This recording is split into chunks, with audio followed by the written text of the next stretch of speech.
6 months after the divorce, he saw her pregnant and realized she never had an abortion.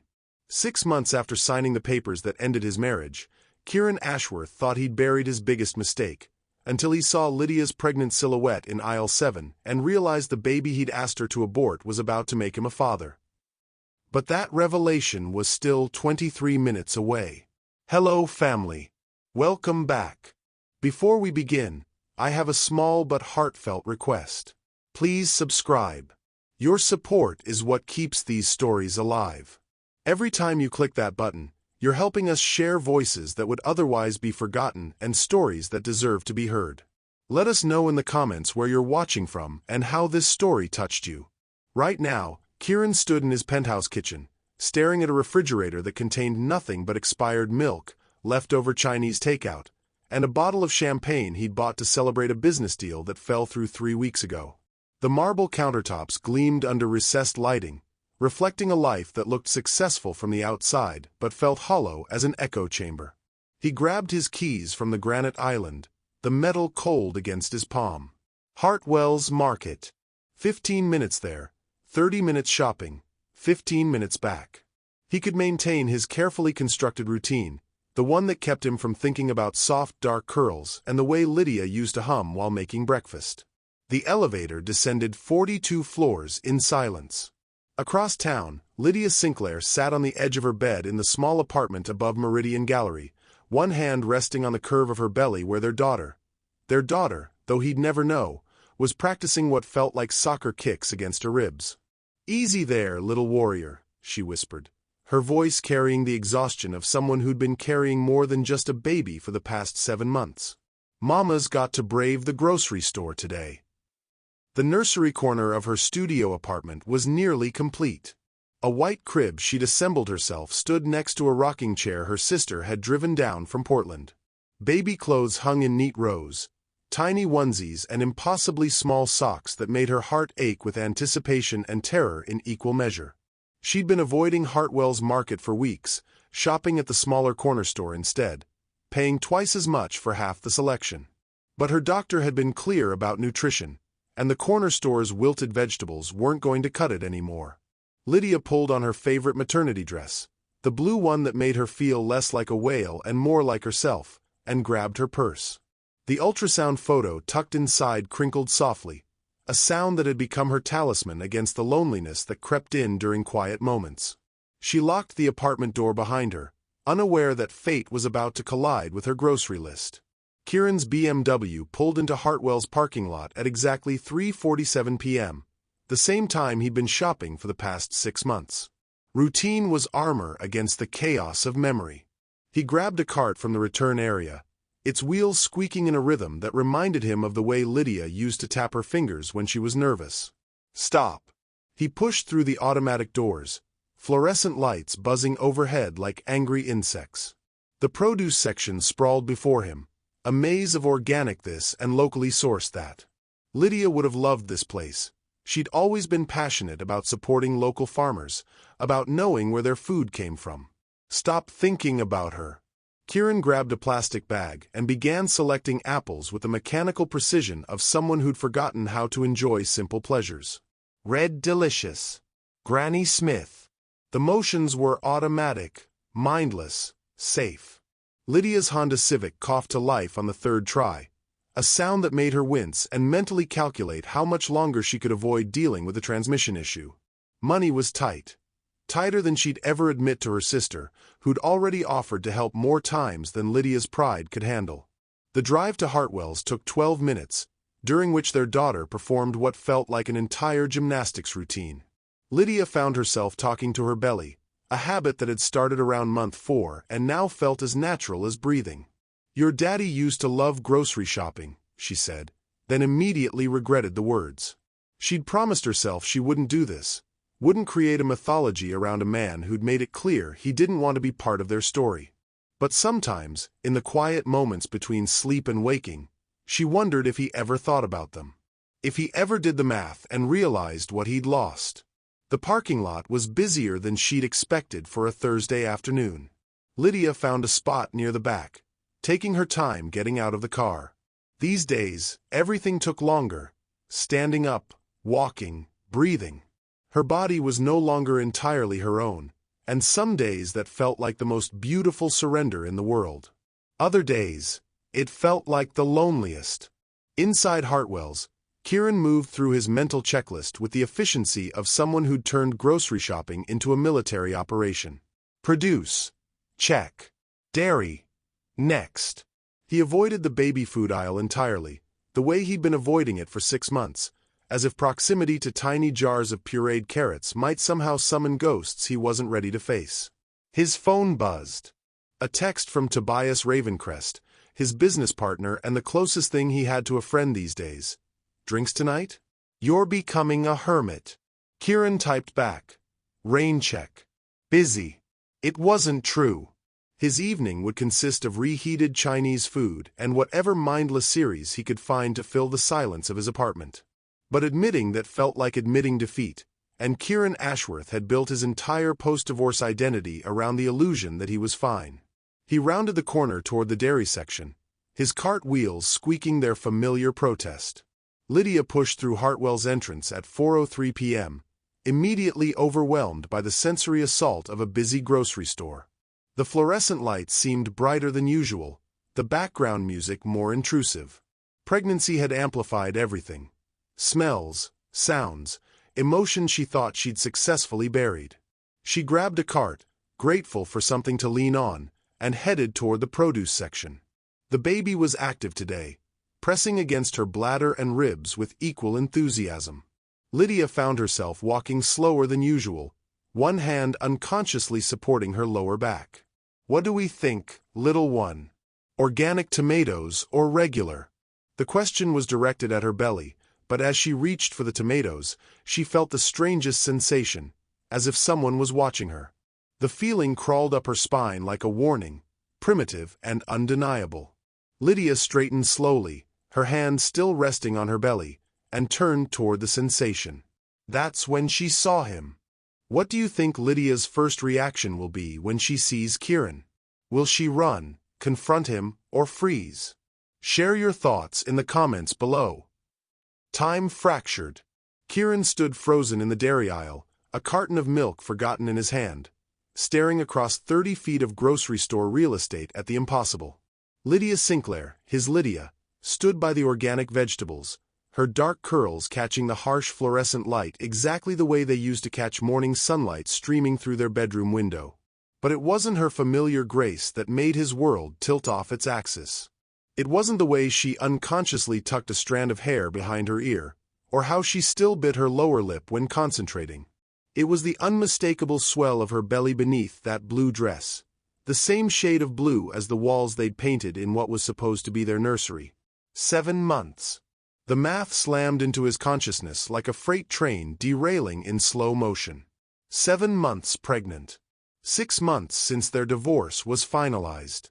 8 months since their last night together as husband and wife, when they'd made love with desperate tenderness, both sensing their marriage was already slipping through their fingers like water.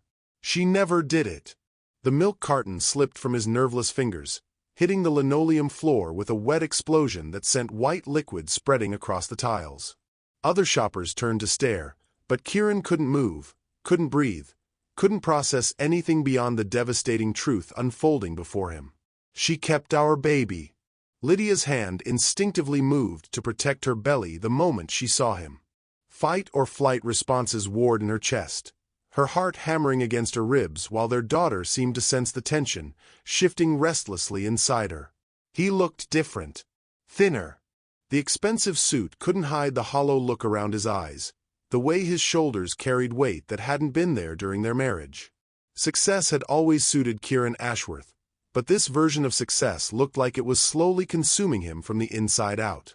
For a heartbeat, she saw the man she'd fallen in love with, the one who used to trace architectural blueprints on her bare skin in the early morning light, who'd once spent an entire Saturday building her a bookshelf because she'd mentioned wanting one.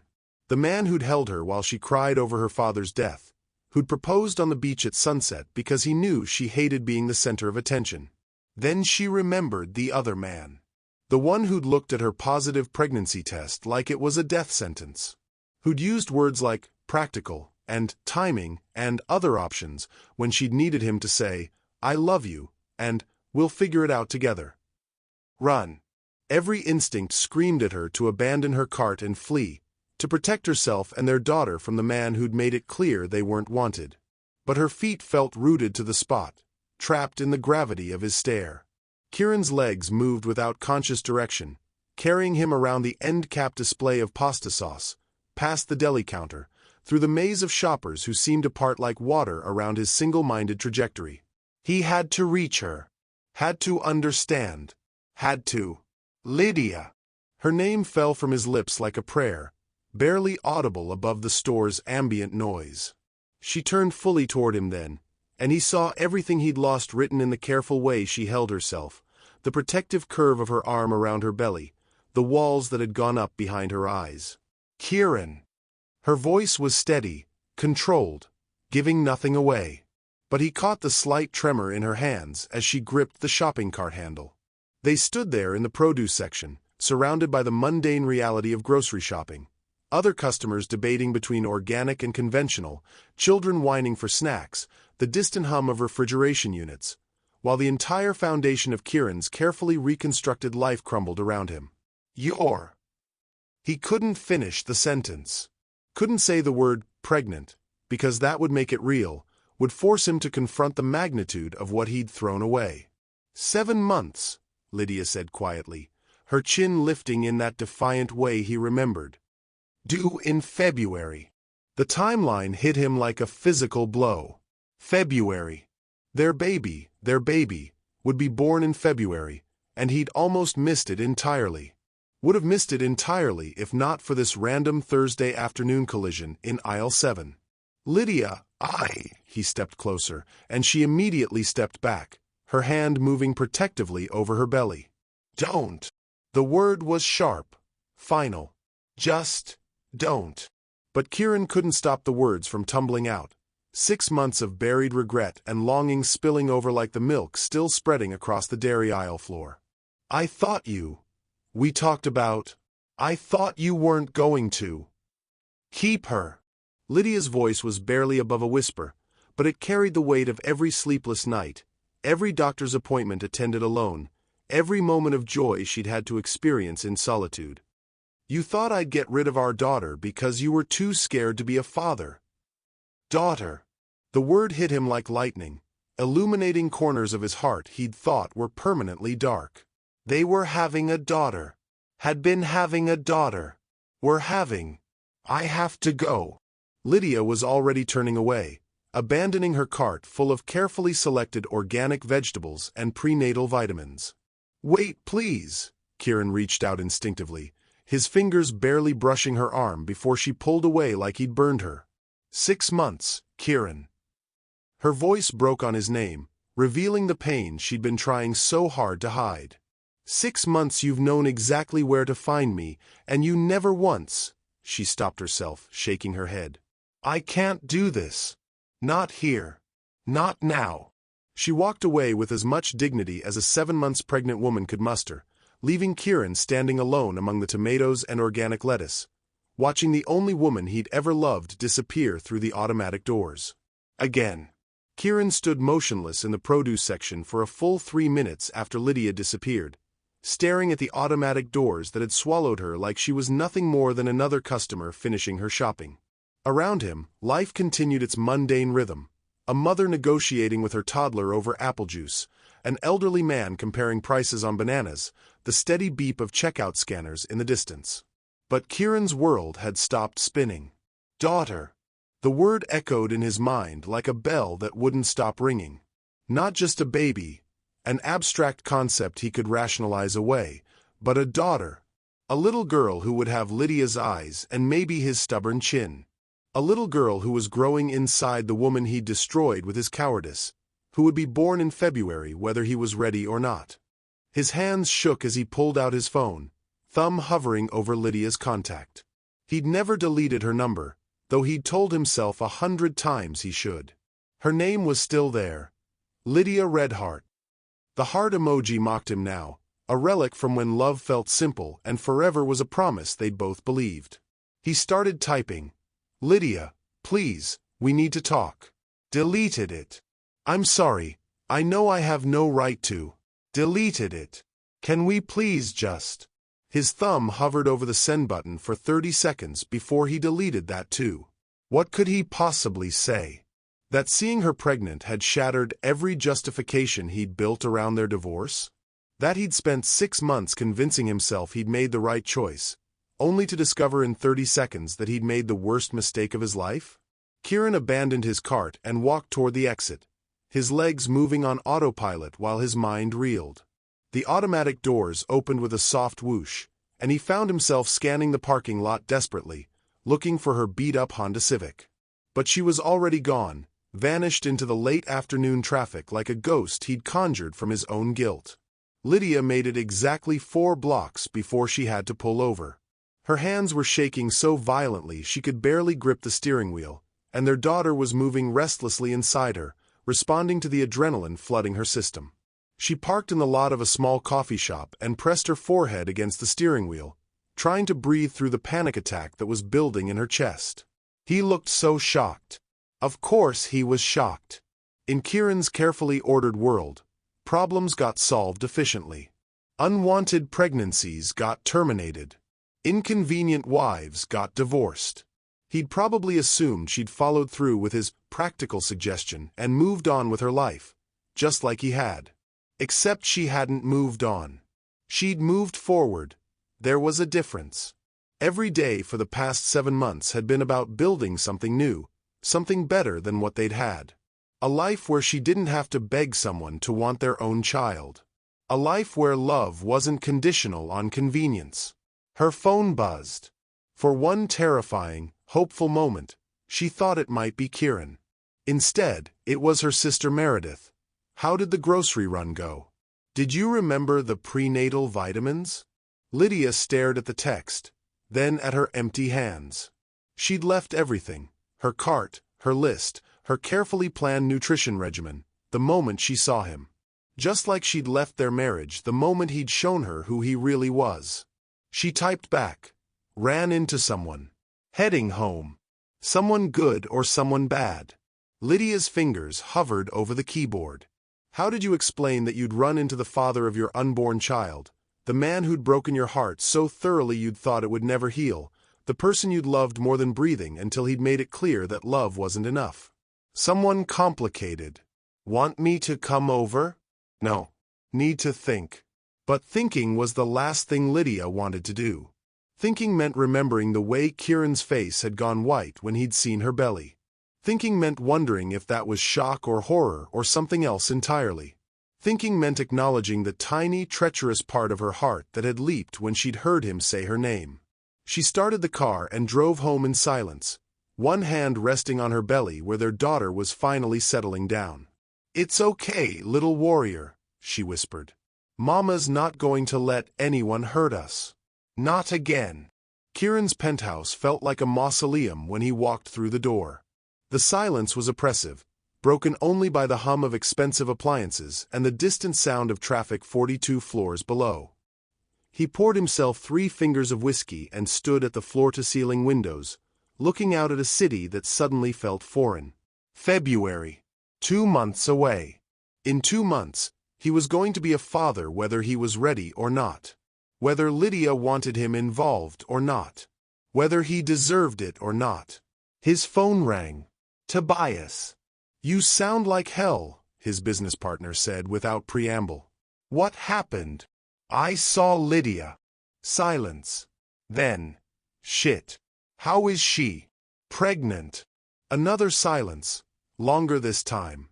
Tobias was one of the few people who knew the real story behind their divorce, who'd watched Kieran slowly self-destruct in the months afterward while pretending everything was fine.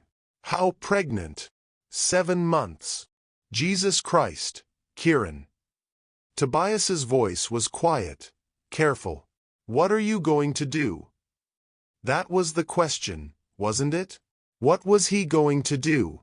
He could pretend this never happened, go back to his carefully constructed life of expensive dinners and meaningless business deals. He could respect Lydia's obvious desire to be left alone, honor the choice she'd made to raise their daughter without him. Or he could fight. "I don't know," Kieran said finally. "She doesn't want to see me. Can you blame her?" No. He couldn't blame her. He'd given up the right to blame anyone the night he'd looked at her glowing face and suggested she terminate their pregnancy because it wasn't convenient for his business plans. "I fucked up, Toby.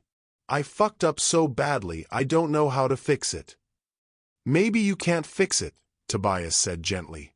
"Maybe you just have to live with it." But as Kieran hung up the phone and stared out at the city lights beginning to twinkle in the gathering dusk, he knew he couldn't live with it. Not anymore. Not when he knew their daughter was out there, growing stronger every day inside the woman he'd never stopped loving. He had to try. Even if Lydia hated him. Even if he didn't deserve forgiveness. Even if it destroyed what was left of his carefully rebuilt life. He had to try. Do you think Kieran deserves a second chance, or has he lost the right to be part of their lives? What would you do in Lydia's position? Let us know in the comments. The storm hit Millbrook Heights at 6:47 p.m. with the sudden fury of nature refusing to follow weather forecasts. What had been a clear Thursday evening transformed into a deluge that sent shoppers scrambling for cover and turned parking lots into temporary lakes. Lydia had returned to Hartwell's Market against every instinct screaming at her to stay home. But their daughter needed proper nutrition, and hiding in her apartment wouldn't change the fact that she'd run into Kieran. Besides, lightning didn't strike twice in the same place. What were the odds of seeing him again in one day? She should have known better than to tempt fate. The rain started as she was selecting the organic tomatoes she'd abandoned earlier, fat drops drumming against the store's skylights with increasing intensity. By the time she'd made it through half her list, the drops had become a torrential downpour that sent customers clustering near the windows, watching their cars disappear behind sheets of water. "Looks like we're stuck for a while," said an elderly woman beside her, shaking her head at the weather. "Haven't seen rain like this since Hurricane Delilah back in '98. Lydia nodded absently, one hand supporting her lower back as their daughter performed what felt like interpretive dance against her ribs. The baby had been restless since their encounter with Kieran, as if she could sense her mother's emotional turmoil. That's when she saw him again. Kieran stood near the pharmacy section, his expensive suit slightly rumpled, his dark hair damp from what must have been a sprint from the parking lot. He was staring at the storm through the large windows, but Lydia could tell from the tension in his shoulders that he was hyper-aware of her presence. Of course he'd come back. Of course the universe would trap them both in the same grocery store during the worst storm in months. Of course her carefully constructed avoidance strategy would crumble in the face of meteorological intervention. Their eyes met across the store, and Lydia felt that familiar flutter in her chest. The same one she'd felt the first time she'd seen him at a gallery opening 3 years ago, when he'd been the mysterious architect in the corner nursing a glass of wine and studying her paintings like they held the secrets of the universe. She looked away first, focusing intently on her shopping list as if organic spinach required her complete concentration. Kieran had been sitting in his BMW in the parking lot for 2 hours, engine running, trying to work up the courage to go back inside. He'd driven home after their encounter, poured that whiskey, stared out his windows, and realized that running away was exactly what had gotten him into this mess in the first place. So he'd driven back to Hartwell's, telling himself he just needed to finish his shopping. That seeing Lydia again was coincidence, not desperation. The storm had made the decision for him, sending him sprinting through the downpour and into the fluorescent safety of the store. Now he stood dripping on the linoleum, watching the woman he'd never stopped loving pretend he didn't exist while their unborn daughter grew inside her. Do something, he told himself. Say something. Don't just stand here like a coward. But what could he say? That he'd spent every day of the past 6 months regretting the worst decision of his life? That seeing her pregnant had made him realize he'd rather be a terrified father than a successful man with an empty heart? That he'd trade every architectural award, every business deal, every carefully constructed piece of his post-divorce life for one chance to prove he could be the man she and their daughter deserved? The storm raged outside, trapping them both in this liminal space between their past and whatever came next. The store's cafe area had become an impromptu shelter for stranded customers. Lydia found herself gravitating toward it, her feet aching and their daughter pressing insistently against her bladder. She needed to sit down, needed to rest, needed to pretend that the man hovering near the magazine rack wasn't the father of her child. She chose a small table near the window, settling carefully into the plastic chair with the practiced grace of someone who'd learned to navigate the world with a 7-month belly. The rain drummed against the glass like impatient fingers, and she found herself mesmerized by the rhythm. "Excuse me." Lydia's head snapped up. Kieran stood beside her table, holding 2 cups of coffee and looking like he was about to face a firing squad. "I thought you might want some decaf," he said, his voice carefully neutral. "It's cold in here with the storm." She should say no. Should tell him to leave her alone. That coffee from the man who'd broken her heart wasn't going to fix anything. Should protect herself and their daughter from the hope that was already unfurling in her chest like a dangerous flower. Instead, she found herself nodding toward the empty chair across from her. Kieran sat down carefully, as if sudden movements might spook her into flight. He slid the coffee across the table, and their fingers brushed for just a moment when she accepted it.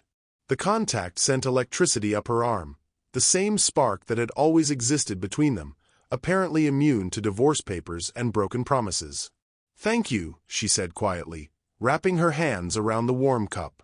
They sat in silence for a long moment, listening to the storm and the distant chatter of other stranded customers. Lydia could feel Kieran's eyes on her, studying her face like he was trying to memorize it.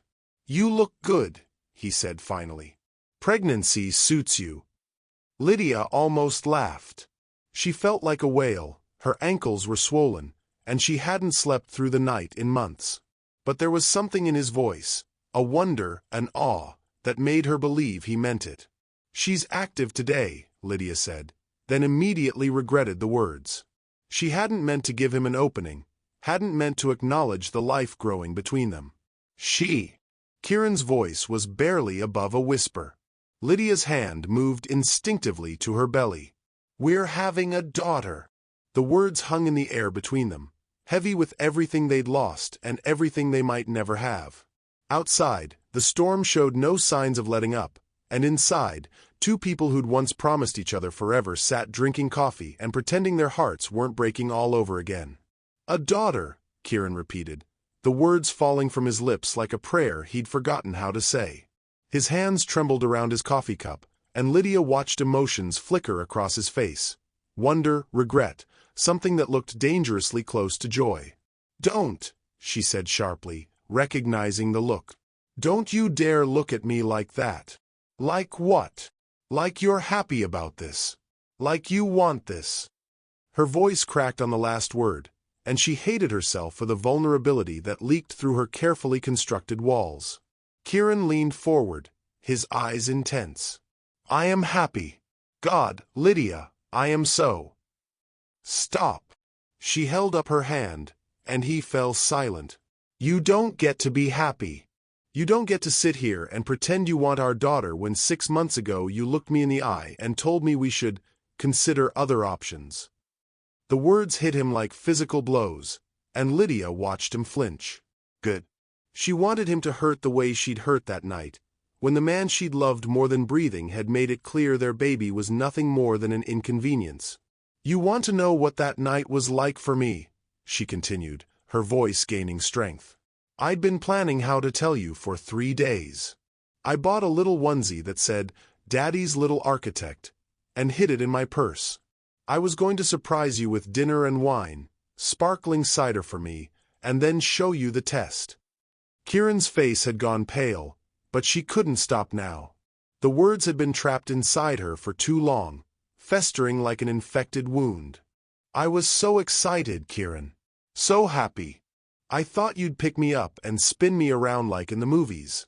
I thought you'd put your hand on my belly and tell me you loved me, loved us." Her voice broke, but she pushed through. "Instead, you looked at that positive test like it was a death sentence."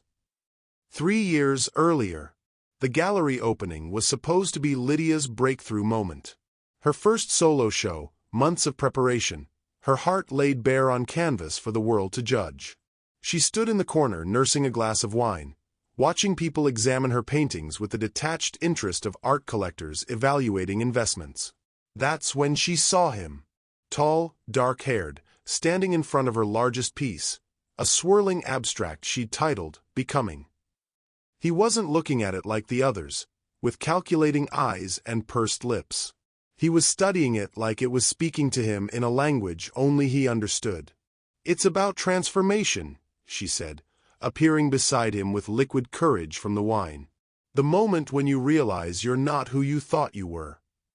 He turned to her with the most beautiful smile she'd ever seen. "Kieran Ashworth," he said, extending his hand.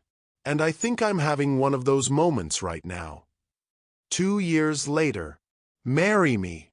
Kieran said it while they were painting their first apartment together, both of them covered in primer and laughing at their complete incompetence with home improvement. Lydia had paint in her hair and primer on her nose, and she'd never felt more beautiful than she did in that moment. "That's not a question," she said, grinning. "Lydia Sinclair, will you marry me and let me spend the rest of my life making you laugh while we fail spectacularly at DIY projects?"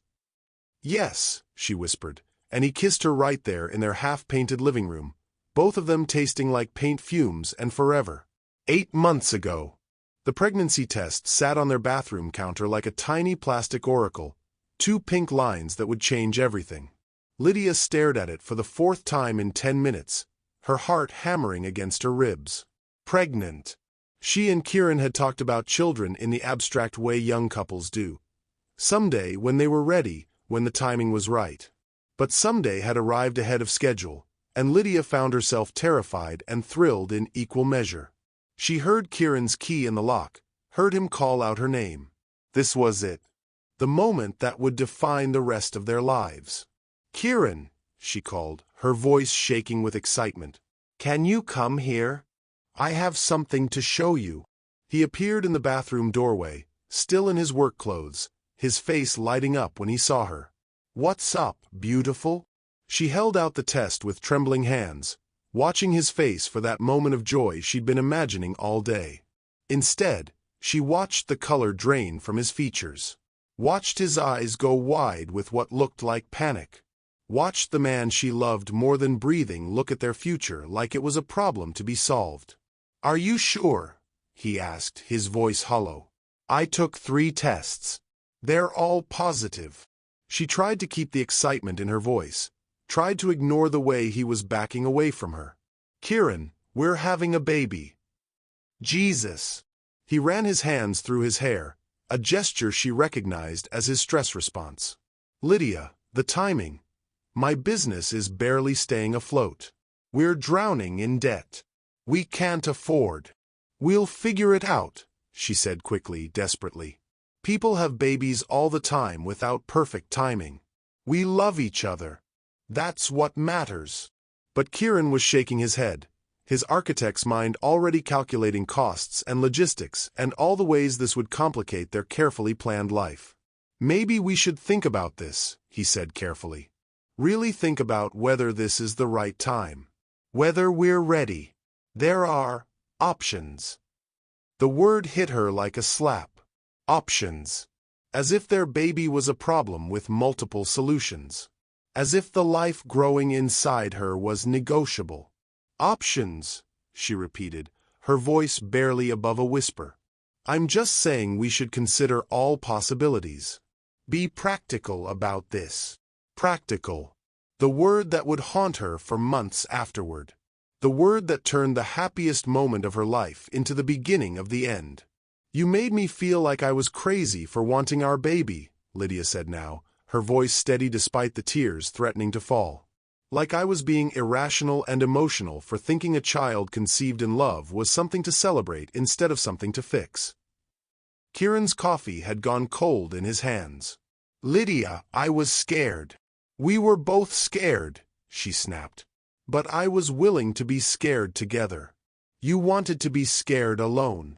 Outside, the storm continued its relentless assault on the windows, trapping them in this moment of reckoning neither of them had asked for but both of them desperately needed.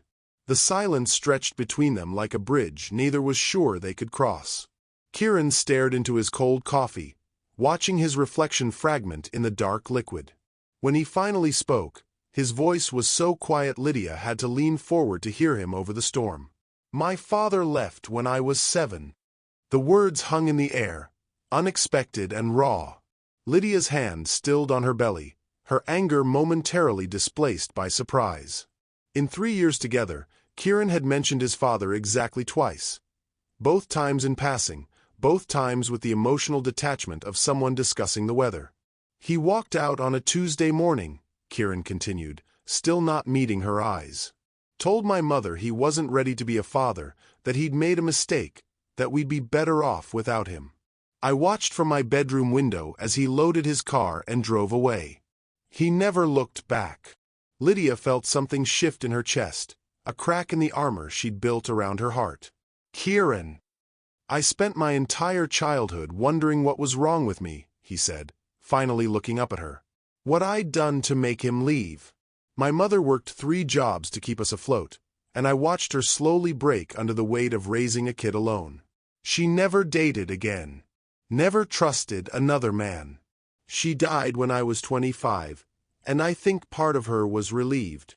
The coffee shop around them had grown quieter, other customers lost in their own conversations or absorbed in their phones. The storm continued its assault on the windows, but inside their small bubble of shared pain, the world felt suspended. "When you told me you were pregnant," Kieran said, his voice breaking slightly, "all I could think about was him. About becoming the kind of man who destroys the people he's supposed to protect. I was drowning in debt, the business was failing, and I was terrified I'd end up abandoning you both when things got too hard." Lydia's throat tightened. She'd known about his father's absence, but Kieran had always presented it as ancient history, something that had shaped him but no longer affected him. She'd never understood the depth of the wound, the way it had infected every decision he'd made about their future. "So instead of risking becoming him," she said softly, "you became him anyway." The words hit their mark. Kieran flinched as if she'd struck him, and for a moment, Lydia regretted her honesty. But then she saw something in his eyes, not anger or defensiveness, but recognition. Acceptance. "Yeah," he whispered. "I did." Their daughter chose that moment to make her presence known, delivering a particularly strong kick that made Lydia gasp and press her hand to her side. The movement was visible through her dress, a small but unmistakable reminder of the life they'd created together. Kieran's eyes went wide. "Is she? Are you okay?" "She's fine," Lydia said, rubbing the spot where their daughter's foot had connected with her ribs. "She's just active. Especially when I'm emotional." "Can I?" Kieran started to reach toward her belly, then stopped himself, his hand hovering in the space between them. "I'm sorry. I don't have the right to ask." Lydia stared at his outstretched hand, at the longing written across his features. Every rational part of her brain screamed warnings. Don't let him in, don't give him hope, don't risk your heart again. But there was something in his eyes, a vulnerability she'd never seen before, that made her decision for her. "She's your daughter too," Lydia said quietly, taking his hand and placing it gently on her belly. The effect was immediate and electric. Kieran's breath caught in his throat as he felt the firm swell of her pregnancy beneath his palm, the warmth of her skin through the thin fabric of her dress. For a moment, they were both perfectly still, connected by touch and the life growing between them. Then their daughter moved. It was a gentle roll this time, not the sharp kick from before, but unmistakably the movement of a baby responding to her father's presence. Kieran's eyes filled with tears he didn't try to hide, his hand trembling against Lydia's belly. "Oh my God," he breathed. "She's really in there." Despite everything, the pain, the anger, the months of carefully constructed walls, Lydia found herself smiling. "She's been quite the little gymnast lately. I think she's going to be a dancer. Or maybe a soccer player." Like her mother, Kieran said, remembering how Lydia had played soccer in college, how she still kicked a ball around the park sometimes when she thought no one was watching. "Or like her father," Lydia countered. "You were always moving when you were thinking, pacing, tapping your fingers, sketching in the air." They sat like that for several minutes, Kieran's hand on her belly, both of them marveling at the small movements of their daughter. The storm outside seemed to quiet, or maybe they were just too absorbed in the moment to notice its fury. "What's her name?" Kieran asked softly. Lydia hesitated. She'd chosen the name months ago, had it written in her pregnancy journal, had whispered it to her belly during quiet moments. But saying it aloud to Kieran felt like crossing a line she wasn't sure she was ready to cross. "I was thinking, Elena," she said finally. "It means bright light." "Elena," Kieran repeated, testing the name on his tongue. "Elena Sinclair." "Elena Sinclair Ashworth," Lydia corrected without thinking, then immediately regretted it. She'd been planning to hyphenate the name, to give their daughter a connection to both parents even if Kieran wasn't part of their lives. But admitting that felt like revealing too much hope. Kieran's eyes met hers, and she saw something there that made her heart skip. Not just gratitude, but a fierce protectiveness that reminded her of the man she'd fallen in love with. "Elena Sinclair Ashworth," he said reverently. "Our daughter." The words hung between them, fragile and precious as spun glass. Outside, the storm was beginning to weaken, but inside the coffee shop, something new was being born. Not forgiveness, not yet, but the possibility of it. The first tentative steps toward healing wounds that had seemed too deep to mend. For the first time in 6 months, Lydia allowed herself to wonder if maybe, just maybe, they could find their way back to each other. The moment shattered like glass hitting concrete. Lydia's face went white, her hand flying to her belly as she doubled over in the plastic cafe chair. The gentle movements they'd been marveling at had transformed into something urgent, painful, wrong. "Lydia!" Kieran's voice was sharp with alarm. "What's happening?" "I don't know," she gasped, her breathing shallow and rapid. Oh God, something's wrong." A warm wetness spread beneath her, soaking through her dress and onto the chair. Lydia looked down in horror at the clear fluid pooling around her, her mind struggling to process what was happening. "My water," she whispered, her voice barely audible. "My water just broke." The words hit Kieran like a physical blow. "But it's too early. You said February." 7 months, Lydia said, panic creeping into her voice. "She's only 7 months. This can't be happening. Not now. Not like this." Around them, the cafe had gone quiet. Other customers were staring, some with concern, others with the uncomfortable fascination of people witnessing someone else's crisis. An elderly woman approached their table, her face kind but worried. "Honey, do you need me to call an ambulance?" "Yes," Kieran said before Lydia could respond. "Please, call 911. "No," Lydia said sharply, trying to stand. "I can drive myself. I just need to get to Millbrook General. Dr. Cross will know what to do." But as she attempted to rise, another contraction hit, stronger this time, stealing her breath and sending her back into the chair with a cry of pain. Kieran was beside her instantly, his hand on her shoulder, his face a mask of barely controlled terror. "You're not driving anywhere," he said firmly. "The ambulance is coming." "Don't tell me what I can and can't do," Lydia snapped, her fear manifesting as anger. "You don't get to make decisions for me. Not anymore." The words stung, but Kieran pushed past the pain. This wasn't about them, wasn't about their broken marriage or his failures as a husband. This was about Elena, their daughter who was trying to enter the world 2 months too early. "Lydia, please," he said, his voice gentle but urgent. "Let me help you. Let me be here for this." "Where were you for the past 6 months?" She shot back, another contraction building. "Where were you when I was throwing up every morning? When I couldn't sleep because she was kicking my ribs? When I had to go to every doctor's appointment alone?" Each word was a knife, precisely aimed at his deepest guilt. Kieran absorbed them all, knowing he deserved every one. "You're right," he said quietly. "I wasn't there. I should have been, but I wasn't. But I'm here now, and I'm not leaving."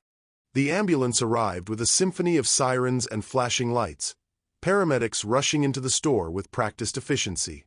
They assessed Lydia quickly, confirming what she already knew. She was in premature labor, and they needed to get her to the hospital immediately.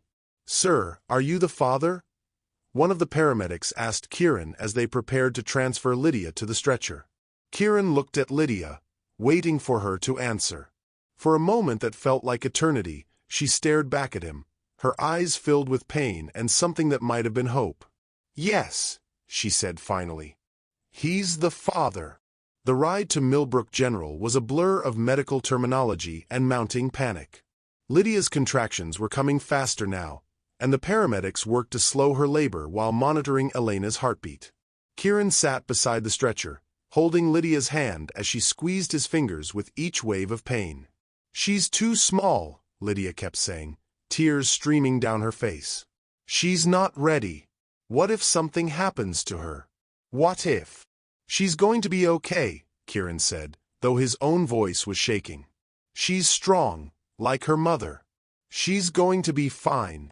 But even as he said the words, he could see the fear in the paramedics' eyes, could hear the urgency in their radio communications with the hospital. 32 weeks was viable, but barely. Elena would need intensive care, weeks in the NICU, a fight for every breath. At the hospital, everything moved with controlled chaos. Dr. Cross met them at the emergency entrance, her face grave as she examined Lydia and reviewed the paramedics' notes. "We need to get you upstairs immediately," she said. "The baby's in distress, and we may need to do an emergency C-section." "No," Lydia said, gripping the doctor's arm. "Please, isn't there something else? Some way to stop this?" Dr. Cross's expression was compassionate but firm. "Lydia, your daughter needs to be born tonight. The question is whether we can give you a few more hours to try for a natural delivery, or if we need to operate now." As they wheeled Lydia toward the elevator, Kieran tried to follow, but a nurse stopped him. "Family only in the delivery area," she said kindly but firmly. "He is family," Lydia said from the gurney, her voice weak but determined. He's Elena's father." The nurse nodded and stepped aside, but as they entered the elevator, Lydia's facade finally cracked. The stress, the fear, the emotional upheaval of seeing Kieran again, it all came pouring out in a torrent of words she couldn't stop. "This is your fault," she said, her voice breaking. "If you hadn't shown up today, if you hadn't upset me, this wouldn't be happening.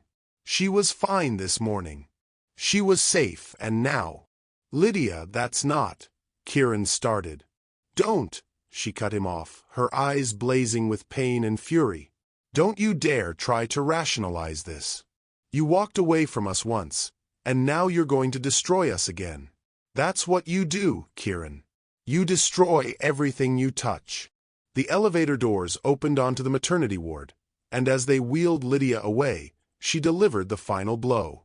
"I don't want you here," she said, her voice cold and final. "I don't need you. Elena doesn't need you. We're better off without you. We always have been." The words hit Kieran like a physical assault, stopping him in his tracks as the medical team disappeared through the delivery room doors. He stood alone in the hospital corridor, surrounded by the sounds of new life and healing, feeling more broken than he'd ever felt in his life. Maybe she was right. Maybe he did destroy everything he touched. Maybe the best thing he could do for Elena and Lydia was exactly what his father had done: walk away and never look back. This is the moment of truth. Should Kieran fight for his family or walk away like his father did? What would you do in his position? Share your thoughts below. Kieran stood in the sterile hospital corridor for exactly 17 minutes, watching nurses and doctors move with purposeful urgency while his world collapsed around him. The fluorescent lights hummed overhead, casting everything in harsh, unforgiving clarity. Through the delivery room doors, he could hear muffled voices, the beep of monitors, the controlled chaos of medical professionals fighting to bring his daughter safely into the world. "I don't want you here. We're better off without you." Lydia's words echoed in his mind like a death sentence. She was right, wasn't she? He'd already proven he was his father's son, a man who ran when things got difficult, who chose fear over love, who destroyed the people he was supposed to protect. His phone buzzed. A text from Tobias. How did it go with Lydia? Kieran stared at the message, his thumb hovering over the keyboard. How could he explain that he'd found the woman he loved, discovered he was about to become a father, and lost them both again in the span of 6 hours? How could he put into words the magnitude of his failure? She's in labor. Premature. It's my fault. The response came immediately. What hospital? I'm coming. Don't. She doesn't want me here. I'm leaving. Like hell you are. Which hospital, Kieran? But Kieran was already walking toward the elevator, his feet carrying him away from the delivery room, away from the woman who'd told him she was better off without him, away from the daughter he'd never even held. The elevator doors opened, and he stepped inside, watching the maternity ward disappear as the doors closed. This was what he did. This was who he was. A man who walked away when things got hard. Just like his father. The parking garage was a concrete tomb, echoing with the sound of his footsteps as Kieran made his way to his BMW. Rain still drummed against the structure, though the storm had weakened to a steady downpour. He sat in the driver's seat, key in the ignition, staring at the hospital entrance through the windshield. Start the car. Drive away. Let them be better off without you. But his hand wouldn't turn the key. Instead, he found himself thinking about the moment Lydia had placed his hand on her belly, the way Elena had moved beneath his palm like she was saying hello. He thought about the wonder in Lydia's eyes when she told him their daughter's name, the way she'd automatically hyphenated it to include his surname even though he'd given her every reason to erase him from their lives completely. Elena Sinclair Ashworth. His daughter. His little girl who was fighting for her life 32 weeks too early, who would need every advantage, every bit of love and support she could get. His daughter who deserved better than a father who ran away when she needed him most. Kieran's phone rang. Tobias. Where are you? His friend's voice was sharp with concern. Parking garage. I'm leaving, Toby. She doesn't want me here. Bullshit. Tobias's voice cut through his self-pity like a blade. You know what she doesn't want? She doesn't want to get her heart broken again. She doesn't want to hope and then watch you disappear when things get scary. I already broke her heart. I already proved I'm not the man she needs. So prove you're the man you can become. Tobias's voice softened. Kieran, I watched you destroy yourself after the divorce. I watched you build this perfect empty life because you were too scared to fight for what mattered. Don't do it again. Don't let fear win again. Through the windshield, Kieran could see the hospital entrance, people coming and going under the bright lights. Somewhere in that building, Lydia was bringing their daughter into the world, probably scared and in pain and facing it all alone because he was too much of a coward to stay. What if she's right? Kieran whispered. What if I do destroy everything I touch? Then you learn to touch things differently, Tobias said simply. You think your father was a coward because he left. But you know what takes real courage? Staying. Fighting. Proving that love is stronger than fear. Kieran closed his eyes, remembering his mother's face the day his father left. The way she'd tried to hide her tears, the way she'd worked herself to death trying to be enough for both parents. He'd spent his entire adult life terrified of becoming his father, but maybe the real tragedy wasn't that his father had left. Maybe it was that he'd never tried to come back. She told me she doesn't need me, Kieran said. Of course she did. She's protecting herself. But needing someone and wanting them are two different things. The question is, what do you want? What did he want? Kieran had spent so long focused on what he was afraid of that, he'd forgotten to ask himself what he was willing to fight for. He wanted to hold his daughter, to count her fingers and toes and whisper promises about the man he was going to become for her. He wanted to be there for every milestone, every scraped knee, every bedtime story. He wanted to prove that love could be stronger than fear, that some promises were worth keeping even when they terrified you. And he wanted Lydia. Not the woman he'd married 3 years ago, but the woman she'd become, stronger, fiercer, more beautiful in her independence than she'd ever been when she'd needed him. He wanted to earn her trust again, to prove that he could be the partner she deserved, the father their daughter needed. "I want my family," Kieran said, the words coming out like a prayer. "Then go get them." Kieran ended the call and sat in the silence of his car, rain drumming on the roof like a heartbeat. He thought about his father, about the choice that had defined both their lives. He thought about the man he'd been 6 months ago, and the man he wanted to become. Then he turned off the engine, pocketed his keys, and walked back into the hospital. This time, he wasn't running away. This time, he was running toward the only thing that had ever really mattered. Kieran found Tobias waiting by the elevator, still in his work clothes, his usually perfect hair disheveled from the rain. His business partner and closest friend looked up as Kieran approached, relief flooding his features. "Took you long enough," Tobias said, but his voice was warm with approval. "I'm scared out of my mind," Kieran admitted as they stepped into the elevator together. "Good. That means you're doing something that matters." The maternity ward was quieter now, the controlled chaos of earlier replaced by the steady rhythm of monitors and hushed conversations. Kieran approached the nurse's station with trembling hands, his heart hammering against his ribs. "Excuse me," he said to the nurse behind the desk. "Lydia Sinclair?" She was brought in earlier for premature labor. I'm the baby's father." The nurse looked up with kind eyes. "Room 314. But sir, she's still in active labor. The doctor said it could be several more hours." "I'll wait," Kieran said simply. "However long it takes, I'll wait." Room 314 was a world unto itself, filled with the sounds of life fighting to emerge. Through the small window in the door, Kieran could see Lydia on the hospital bed, her face flushed with exertion, her hair damp with sweat. Dr. Cross stood beside her, along with 2 nurses and what looked like a neonatal specialist. Kieran raised his hand to knock, then hesitated. What if Lydia meant what she'd said? What if seeing him again only made things worse? But then he heard it, a sound that changed everything.